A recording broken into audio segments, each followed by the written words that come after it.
Hello tout le monde, aujourd'hui je vous retrouve pour un nouvel update lecture parce que oui, j'ai enfin fini un livre, voilà. En plus que j'ai acheté très récemment, voilà, j'ai plein de livres qui, je le dis à chaque fois, mais j'ai plein de livres qui croupissent dans ma pile à lire depuis plusieurs années, parce qu'il y en a c'est vraiment plusieurs années, mais ceux que j'achète il y a 15 jours, je les lis tout de suite, donc ça c'est ma logique. J'ai lu Love sera grandiose de Anne-Laure Bondou. Et je pense que ce livre est arrivé au meilleur moment auquel il pouvait arriver. Parce que ce livre m'a vraiment fait du bien. Parce que voilà, pour ceux qui ne seraient pas au courant, même si du coup quand cette vidéo sera publiée, on sera longtemps après, le temps que je lise assez de livres pour vous publier une petite lecture sympa. On n'y est pas encore, mais voilà, je passe en ce moment dans une phase qui est un peu compliquée. J'ai l'impression de le dire dans chaque vidéo, mais c'est pas grave.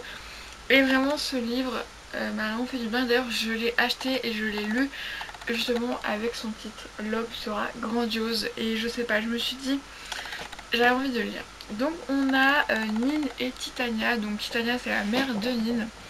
Et Titania va va emmener sa fille dans une cabane, pas une cabane mais une petite maison, vraiment dans la cambrousse, dans la forêt, vraiment où il n'y a pas de réseau, il n'y a rien. Et elle va lui dire comme quoi il faut qu'elle lui raconte la vérité et elle va lui raconter toute sa vie, donc limite de sa naissance, pas de sa naissance mais genre c'est, allez, 3-4 ans à ses 32 ans, donc voilà, c'est pendant tout le livre, on alterne entre, donc c'est dans les années 70, 80, un petit peu tout ça, et donc maintenant, donc elles vont passer une nuit blanche et on va apprendre plein de choses tout au long du livre. Donc vraiment ce livre est très intéressant parce que déjà ce qui est bien c'est que on a hâte de savoir, en fait on le découvre en même temps que Nin, donc on est un petit peu comme ça, on est pareil, bon, sauf que nous c'est pas en une seule fois hein, forcément. Mais en fait ça va être aussi un petit truc de se faire ça, de se le lire vraiment d'une traite parce qu'il fait 300 pages pile il me semble, 300 pages pile. Et voilà, on découvre des personnages qui ont tous plus attachement les uns que les autres. Donc on a Rosémée, donc qui est la mère de Titania. On a Orion et Octo, donc qui sont ses deux frères. Voilà, donc je vous dis pas plus de détails parce qu'on en apprend au fur et à mesure. Et voilà, il y a des choses que voilà, on va dire, il faut les apprendre dans le livre, sinon il n'y a pas la même saveur, on va dire. Et on va se rendre compte que sa vie, celle de ses frères et celle de sa mère, n'a pas été du tout facile, et c'est pour ça que elle a besoin d'en parler à sa fille maintenant, de tout ce qui s'est passé dans sa vie. Alors la fin m'a un peu déçue, pas parce qu'elle est nulle, parce que ça se finit très bien, ça se finit très positivement, mais parce qu'en fait à la fin on attend une rencontre et elle n'arrive pas. Voilà. En tout cas pas comme moi j'attendais. J'avais hâte d'avoir ce moment là, j'avais hâte parce que je voulais que ça allait pouvoir répondre à toutes mes questions que vous me posez.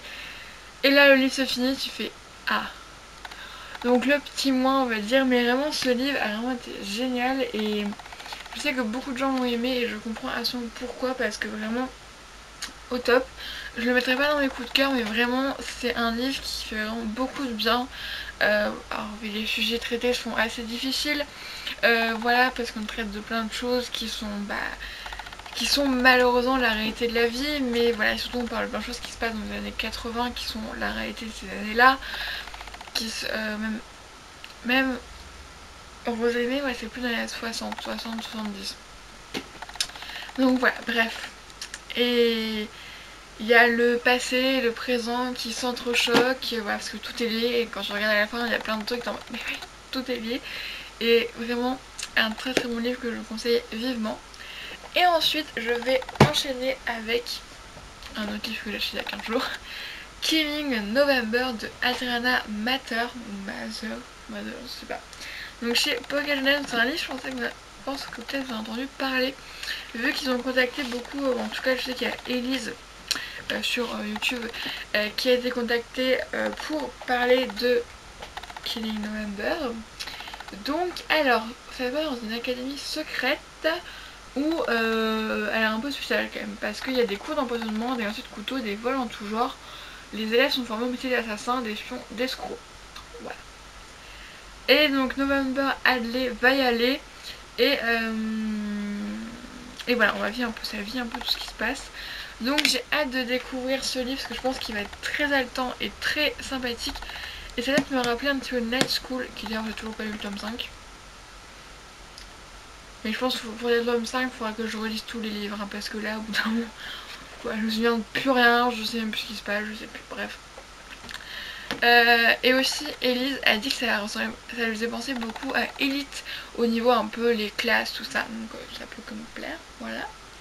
Donc bah, j'ai hâte de le commencer, même si du coup ouais, c'est quand même une petite pavasse, mais c'est pas grave, hein, voilà.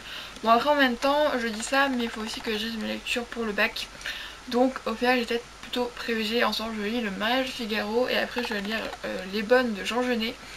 Donc peut-être que j'ai plutôt privilégié ça, donc Le Mariage de Figaro est là-bas, mais voilà, Les Bonnes de Jean Genet.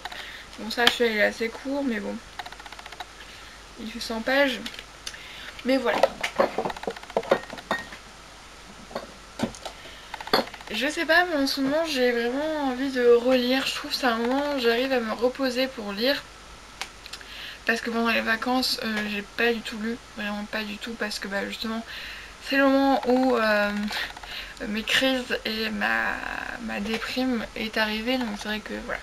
Mais je réussis maintenant à me reposer pour lire et voilà, poser mon esprit et penser à autre chose, parce que je vous avoue que quand j'ai lu, parce que j'ai lu la moitié du livre en une journée, hein, vraiment, parce que j'ai eu de la route, mais j'étais tellement à fond dedans que je me suis même pas rendu compte que le trajet était passé alors qu'il y a eu moins 1 heure. Donc comme quoi, voilà. Donc vraiment, je reprends vraiment goût à lire et ça je suis très contente de ça. Voilà, je vous fais des bisous et je vous laisse avec la suite pour mon avis, j'espère, sur Mariage de Figaro. Bon, même si ce livre ne me plaît pas trop, mais bon, il faut quand même le lire, c'est comme ça, c'est la vie. Et le soir, on se retrouve pour la suite de l'update lecture. Donc j'ai au final lu mes 2 lectures de cours. Voilà, je suis assez contente de moi parce que je m'étais dit, je m'étais laissée jusqu'à après les vacances. Au final, je les ai finis avant les vacances, donc c'est très bien. Donc j'ai fini donc Le Mariage de Figaro de Beaumarchais, donc qui est une pièce de théâtre qui ne m'a pas plu. Voilà, elle m'a pas plu. De toute façon, dès le départ, je partais d'un mauvais postulat. Je partais du fait que ça allait pas me plaire. Je sais pas pourquoi, mais dès le début, j'étais pas dedans et ouais, ça a été vraiment assez compliqué pour moi de le lire. Je l'ai quand même lu, surtout pendant les vacances, j'ai dû faire une disserte dessus. Donc une disserte sans avoir lu le livre, c'est un peu compliqué. Donc ouais, j'ai quand même lu le livre, mais je vous avoue que si ça n'avait pas été un livre de cours, j'aurais clairement abandonné. Là, j'ai trouvé l'histoire pas très facilement compréhensible. Peut-être que je suis con, mais moi j'ai du mal à la comprendre. Il y a des passages que j'ai dû relire plusieurs fois. Puis aussi, je sais pas, je trouve que le style n'est pas un style qui me plaît, je sais pas. Déjà, j'aime pas trop lire des pièces de théâtre, déjà, même si. Voilà, on en parle dans 2 minutes. Et je sais pas, j'ai trouvé que la compréhension était un peu compliquée, surtout qu'il y a des changements de personnages, c'est-à-dire qu'il y en a qui sont déguisés en l'autre, tout ça. Mais ensuite j'ai lu Les Bonnes de Jean Genet, donc là il faut savoir que je l'ai lu en 1h30. Voilà, j'ai dû le poser parce que bah, je devais aller en cours simplement. Voilà, mais vraiment 1h30 c'est plié. Donc voilà, Les Bonnes de Jean Genet, donc l'histoire, je vous ai pas raconté l'histoire de Mariage Figaro. Donc Figaro et Suzanne vont se marier, mais le comte veut pécho Suzanne, voilà. Et Marceline veut pécho Figaro, et il y a plein de trucs, voilà, plein de péripéties. Et donc l'histoire ici, nous avons les 2 servantes, Claire et Solange, et Madame, donc, qui est la maîtresse, et donc il y a aussi Monsieur, qui est donc le mari de Madame, hein, forcément. Donc c'est une pièce de théâtre par contre qui est très courte, parce qu'elle fait à peine 100 pages, et surtout il n'y a pas d'acte. Donc c'est vrai que moi ça m'a un peu perturbée au départ, mais au final bah, ça se fait très vite. Donc alors, on a face, pareil là au départ en fait ça part direct sur la cérémonie, voilà ce qu'on appelle la cérémonie. C'est quand donc Claire joue Madame et Solange joue Claire. C'est une façon pour elle, comment on appelle ça, de se libérer, il y a un nom en littérature mais je sais plus, mais voilà, de se libérer un petit peu de toute leur haine, même si au final on se rend compte que Madame n'est pas si méchante que ça. Après peut-être que c'est une façade, je ne sais pas, mais en tout cas voilà. Mais la relation entre Claire et Solange est vraiment pour moi très conflictuelle et assez bizarre. Voilà. Je l'ai trouvé assez bizarre. cette relation parce qu'on a l'impression qu'elles se détestent mais en vrai elles s'aiment. Donc c'est assez spécial, mais après c'est un livre que j'ai bien aimé, enfin un livre, une pièce que j'ai bien aimé. C'était assez plaisant à lire, en plus très très rapide.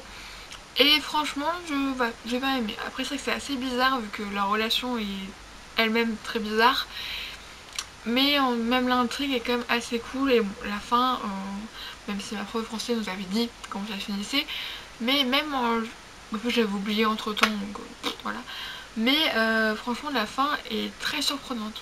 Même si on le sent un peu venir, mais elle est quand même assez surprenante. Donc ouais, vraiment ce livre là je pourrais vous conseiller.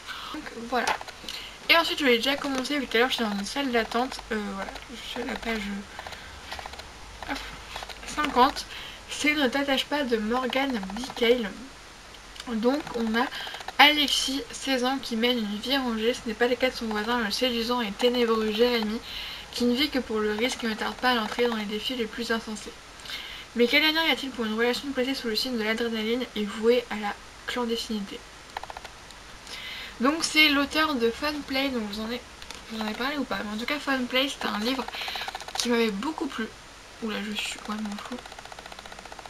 Ouais, c'était un livre qui m'avait beaucoup plu, vraiment j'avais pas lâché, je me rappelle, c'est quand je revenais quand je revenais d'Espagne, le trajet en bus vraiment génial. Et par contre là je vous en parler un petit peu, je l'ai commencé, mais ça on va pas en parler du sort, même si franchement j'aime bien. Parce que pour ceux qui savent pas, moi je suis une fan de romans, même si depuis quelques temps je m'en éloigne un petit peu parce que j'en ai beaucoup lu, mais je suis vraiment une fan de romance et en ce moment j'ai besoin d'un livre assez léger. Et par contre je trouve que l'écriture des fois elle est un peu maladroite et ça me... je sais pas, ça me fait bizarre. Mais franchement quand le début m'a beaucoup plu et j'avais pas envie de le lâcher, mais mon rendez-vous a commencé donc j'allais pas non plus... Mais vraiment je vous en parlerai très bientôt je pense. Voilà. Donc, et je pense que ce sera la fin de l'update lecture. Je pense que ce sera ces 4 livres. A tout de suite. Et le tout le monde, je vous retrouve pour la suite et la fin de mon update lecture qui va se finir avec Ne t'attache pas de Morgane Bickel. Je viens de le finir à l'instant. Et je suis très perturbée par la fin. Parce que c'est une fin auquel on s'attend absolument pas. Même si on peut s'y attendre, mais on n'a pas envie d'y penser. Donc voilà, je suis assez... Bref, on va... Et donc là on a l'histoire de Alexis et Jérémy.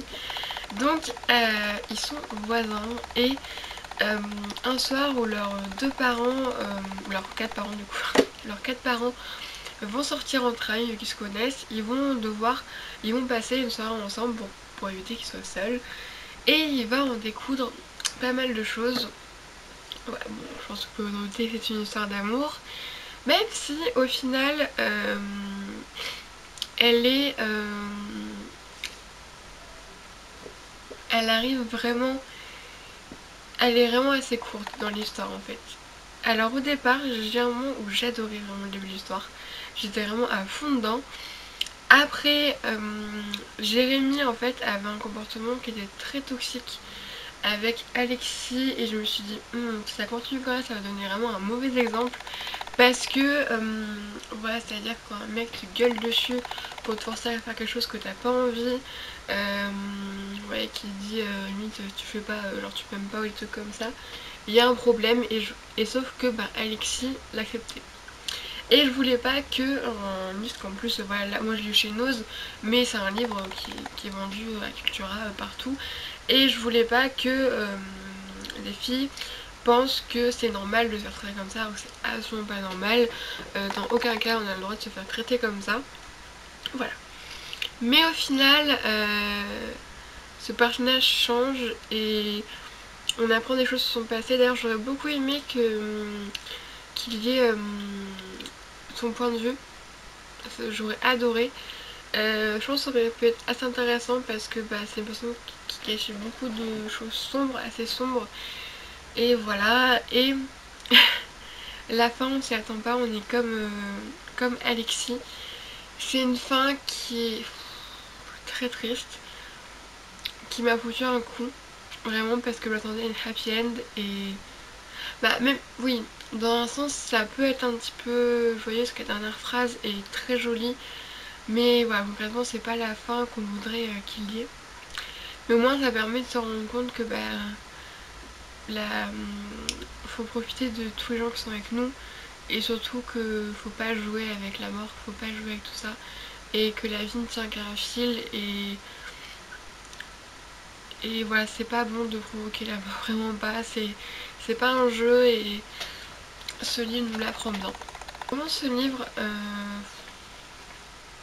très très bien, une très belle histoire d'amour qui m'a fait un peu rêver, voilà. à part bien sûr les tout toxiques, mais voilà. Mais oh la fin, mais oh, je pense que on peut souhaiter à la personne de vivre ça. Vraiment, ça va être tellement horrible et voilà, je pense qu'on a vraiment du mal à s'en remettre, je pense. Du coup voilà, c'est la fin de cette lecture. Je sais pas quel livre je vais lire après, j'ai pas encore fait le choix. Donc on va voir tout le livre que j'ai derrière, je pense que j'ai de quoi faire. Et je pense que j'hésite entre soit Perfect Date ou Sur le fil de Estelle Mascam. Je sais pas encore, je verrai bien. De toute façon je pense pas que je lirai ce soir. Donc ouais. Du coup je vous fais des bisous et je vous souhaite de passer une très bonne journée et de passer de très bonnes lectures.